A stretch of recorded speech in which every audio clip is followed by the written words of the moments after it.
Assalamualaikum warahmatullahi wabarakatuh. A'udzu billahi minasyaitonir rajim. Bismillahirrahmanirrahim. Alhamdulillahi rabbil alamin. Wassalatu wassalamu ala rasulillahi ajma'in. Amma ba'du. Pemirsa sekalian, marilah kita sama-sama belajar menghafalkan beberapa zikir dan doa dari Imam Suyuti dalam kitab zikir dan doa.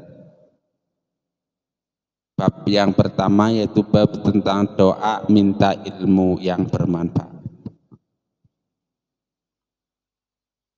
Kitab Jami'us Shaghir hadis nomor 4702. Qala Rasulullah sallallahu alaihi wasallam, "Salullaha ilman nafi'an wa ta'awwadzu billahi min ilmin la yanfa."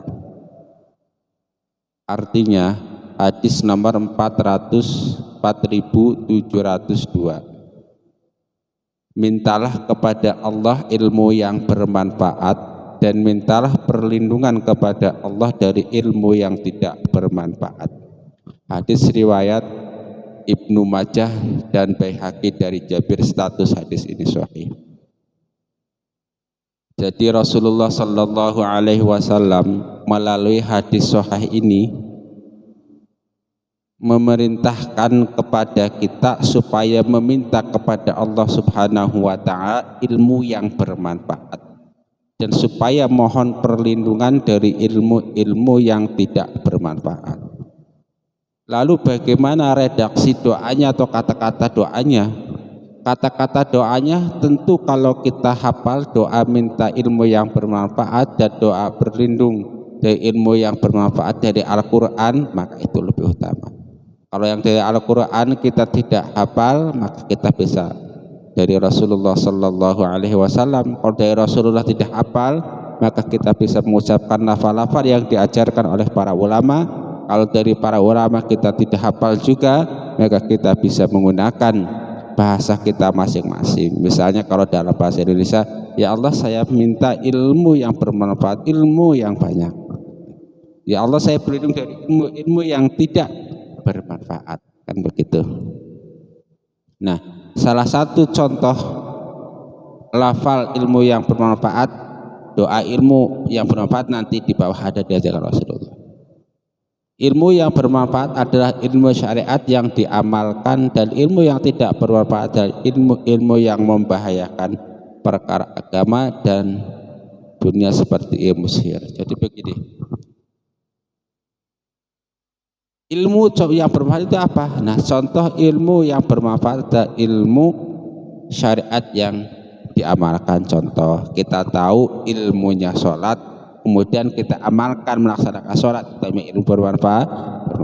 Contoh, kita tahu ilmu tentang sedekah, kemudian kita laksanakan sedekah tersebut, itu ilmu bermanfaat.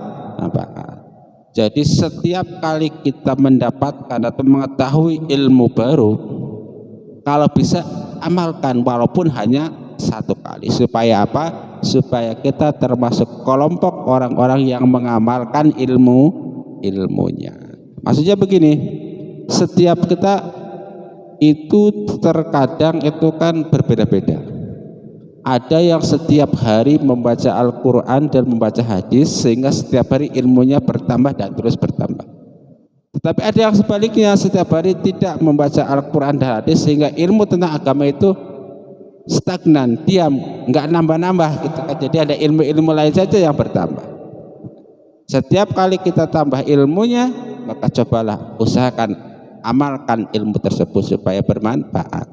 Tetapi ada ilmu-ilmu yang justru dilarang dipelajari dan dilarang diamalkan. Contohnya coba ilmu sihir, ilmu kejahatan misalnya kita tahu ilmu cara mencuri, maka ilmu tersebut bukan untuk diamalkan tetapi untuk digunakan mencegah terjadinya pencurian. Atau ilmu sihir misalnya, ilmu sihir itu harus kita jauhi, maka mempelajarinya pun haram. Kita lanjutkan. Nah, dalam hadis Ibnu Majah Rasulullah Shallallahu Alaihi Wasallam mengajarkan kepada kita tentang satu doa yang beliau baca setelah sholat. Itu doa dari hadis Imam Ibnu Majah, hadis nomor 925. Kana yaqulu idza sholat subha hina yusallimu Allahumma inni as'aluka ilman nafi'a wa rizqan thayyiba wa amalan mutaqabbala. Artinya Rasulullah Sallallahu Alaihi Wasallam itu setelah selesai sholat subuh beliau biasa membaca doa Allahumma inni as'aluka ilman nafi'a wa rizqan thayyiba wa amalan mutaqabbala. Hadis riwayat Ibnu Majah, status hadis ini sahih.